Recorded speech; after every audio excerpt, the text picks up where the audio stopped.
again with your 7 days of nutrition. So we are on the 7th day of our nutrition, and just to kind of recap what we discussed is 70 to 80% of your results will come in the way of nutrition. Okay, from your nutrition, we discussed what a calorie is. It's a unit of energy. Then we discuss what calorie breaks down into. Where do we get our calories? And we get our calories from carbs, proteins, fats, or alcohol. Okay. Then we discussed what a carbohydrate was, what a protein was, what a fat was, and out of those three, there's always a good side and a bad side. Okay. With carbohydrates, simple, meaning bad, complex, good. Okay. Proteins, lean versus fatty. Okay, and then with your fat, we have saturated versus unsaturated, with saturated being the bad fat and unsaturated being the good fats. So now we're going to put it all together. How much do you need? Well, this is an interesting conversation because a lot of nutrition plans out there, they'll say that their way is better than any other way. But basically with all the nutrition plans out there, all they do is they manipulate how much fat, proteins, and carbohydrates you could intake in a specific day, and they also manipulate when you intake them. Okay, so that's a very important clue when it comes down to any nutrition plan. However, when it comes down to a nutrition plan that's going to be right for you, I'm a big believer in what we look at is either metabolic typing or how our body processes carbohydrates.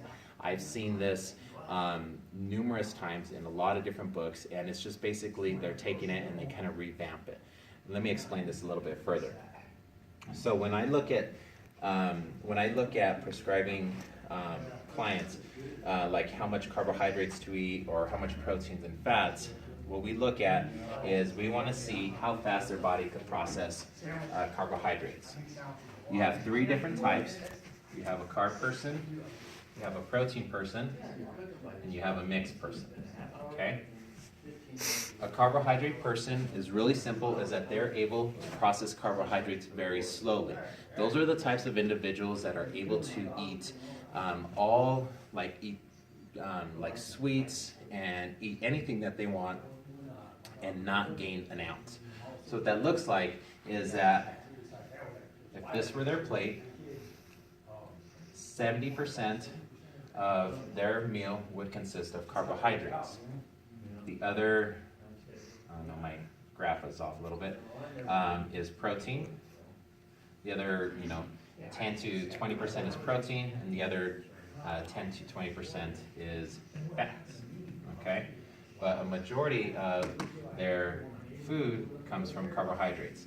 They process carbohydrates very slow, so they need more carbohydrates because the thing is that their metabolism runs a lot different than a person that's a protein type. Protein type of person, very similar, 70%, but the majority of their intake is going to be protein. The other 20 to 30 is carbs, and the other ones are fats. Okay, these people process carbohydrates very fast. I'm that type of person. I could gain about 5 to 10 pounds.